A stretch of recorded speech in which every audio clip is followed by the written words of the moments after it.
কালিহাতীতে college ছাত্র আব্দুল আলিম হত্যার প্রতিবাদে মানববন্ধন, বিচারের দাবি।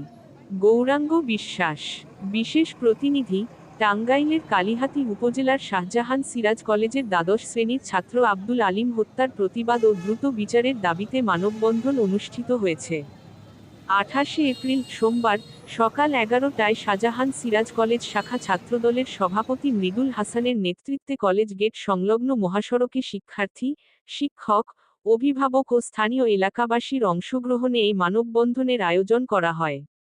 মানববন্ধনে বক্তব্য রাখেন শাহজাহান সিরাজ কলেজের প্রিন্সিপাল মুজিবুর রহমান, নিহত আলিমের মা আকলিমা বেগম, খালাতো ভাই অন্তরসহ শিক্ষার্থী, শিক্ষক, অভিভাবক ও স্থানীয় এলাকাবাসী।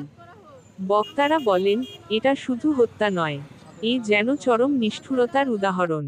আমরা দোষী নোমানের দ্রুত বিচার ও দৃষ্টান্তমূলক শাস্তি দাবি করছি, যাতে আর কোনো আলিম অকালে প্রাণ না হারায়।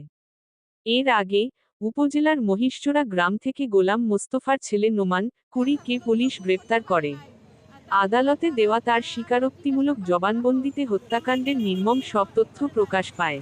কতটা অমানবিক হলে একজন মানুষ বন্ধুকে হত্যা করে লাশ সেপটিক ট্যাঙ্কিতে লুকিয়ে রাখতে পারে, নোমান তার জঘন্য উদাহরণ। বর্তমানে নোমান আদালতের হেফাজতে রয়েছে। আয়োজকরা মানববন্ধন সফল করতে সর্বস্তরের জনগণ